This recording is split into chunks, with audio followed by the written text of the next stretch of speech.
السلام عليكم ورحمة الله وبركاته. كيفكم؟ أخباركم؟ إن شاء الله تكونوا طيبين. أهنيكم بقدوم شهر رمضان المبارك، أعانكم الله فيه على الصيام والقيام، وأكرمكم فيه بمغفرته ورضوانه، ومتعكم بالصحة والعافية، وكل عام وانتم بخير. قناتكم المحبة الفداء. طبعا اليوم حنعمل أكلة اسمها دغدغة أو بركينا فاسو. وقبل كل شي لازم نحط موية على النار، نخليه يغلي، وبعدين نجيب الدخن. هذا الدخن دخن مطحون، 1 2 3 كاسات دخن. هذا هو الدخن المطحون، شوف كيف شكله. طبعا أغلب الأفارقة يعرفوا. هنا عندنا ملعقة صغيرة قرنفل، وملعقة صغيرة جنزبيل، وكمان حنحط ربع ملعقة صغيرة ملح أو حسب الرغبة، ونبدأ نقلبه. ونجيب كاسة موية من البسبوس تقريبا، ونحطه بالتدريج، ونبدأ نقلبه كده.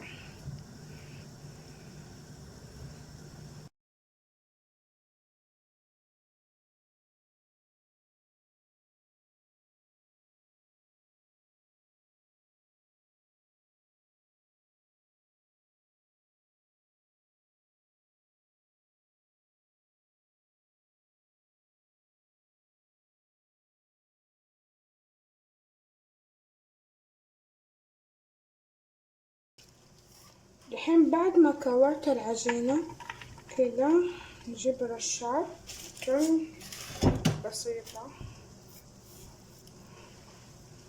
قسمت العجينة قسمين،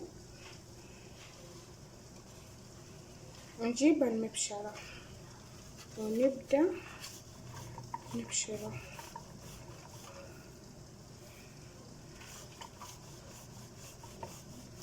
يعني تقريبا هذه أسهل طريقة ممكن نسويه دوائر صغيرة.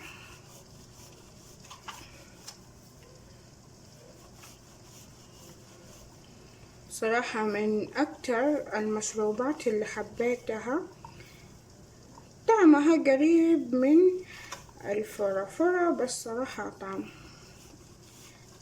الفرة والفرافرة وهذا المشروبات.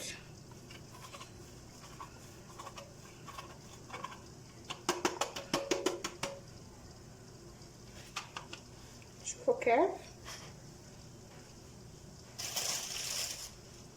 أحط دقيق فوقه، وأبدأ كده أسوي، وحيصير دوائر. خلي أخلص الكمية كلها وأرجع لكم.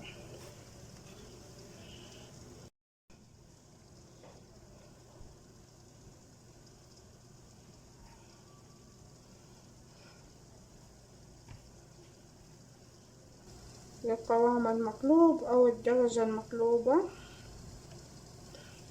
دحين إيش نسوي؟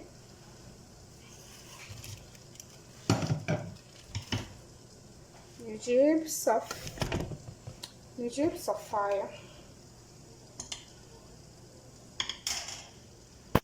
شوفوا كده الموية خلاص فارت. في ناس يحطوا الجنزبيل والقرفة والقرنفل والهيل كله في الموية، بس أنا يعني حسيت مو لازم أحط هذه الأشياء بما إني حطيته في العجينة. شوفوا العجين هنا حطيته في الصفاية، ودحين بحطه على الموية كده، أحاول أوزعه.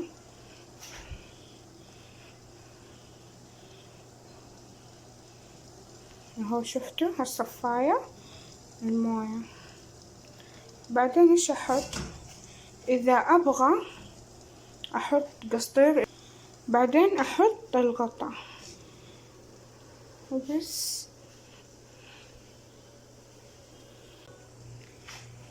كذا تقريبا بعد 17 دقيقة تقريبا.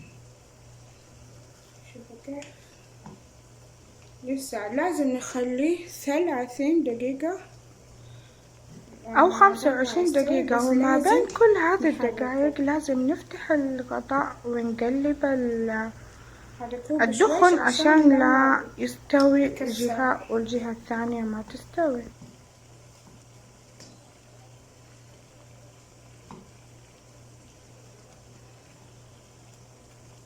صراحة ريحته شيء خرافي والله، مرة حلو، عطر كل البيت.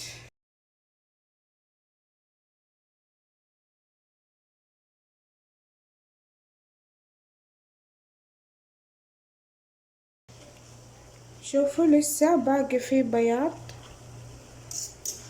ما ادري اذا واضح، لسه باقي شوية. لازم تتأكدي وتشوفي الموية لسه فيه ولا خلص عشان لا يتحرق القدر ويطلع ريحة مو كويسة.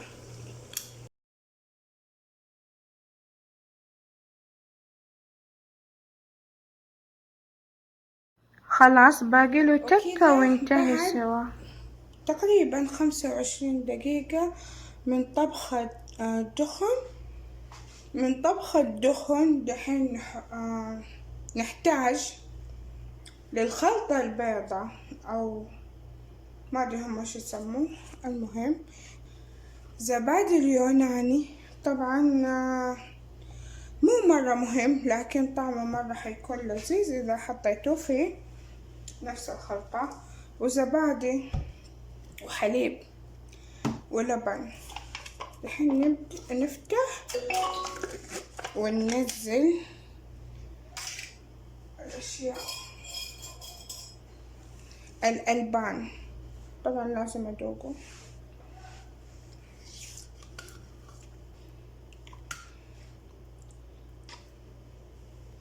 ننزل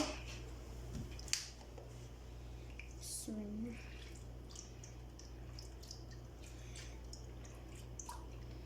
طبعا انتوا تحطوا حسب الكمية أو الكميات اللي عندكم.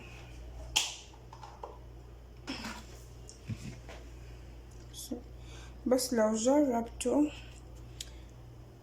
ما حتندموا، خذوا بنصيحتي. وهنا السكر، طبعا حسب السكر، في ناس يحبوا السكر يكون مرة عالي وفي ناس لا، وناس يعني عادي نص ونص.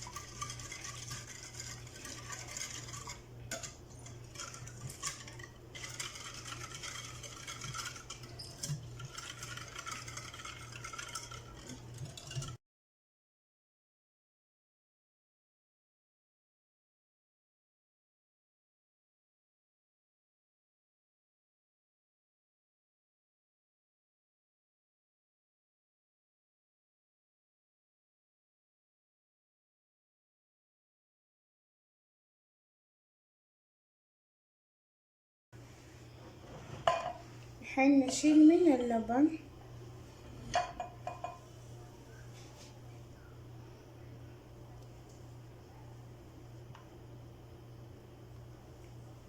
شوفوا كيف، يا سلام. ترى هذه هي الطريقة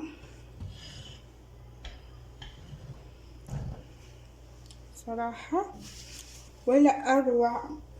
طبعا زي ما قلت لكم السكر حسب الرغبة. وكذا خلصنا من طريقة الدغدغة، بس باقي نحطه في الثلاجة أو نحط فيه تلج عشان يصير مرة بارد ونشربه. وبالعافية علينا وعليكم.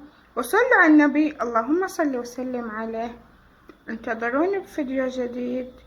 لا تنسوا تشتركوا في القناة والإعجاب وتكتبوا لي كومنت لطيف زيكم يسعدني. وإذا عندكم أي طبخة حابين طريقتها اكتبوا لي تحت في الكومنتات. وصلوا على النبي مرة تانية، اللهم صل وسلم عليه. مع السلامة.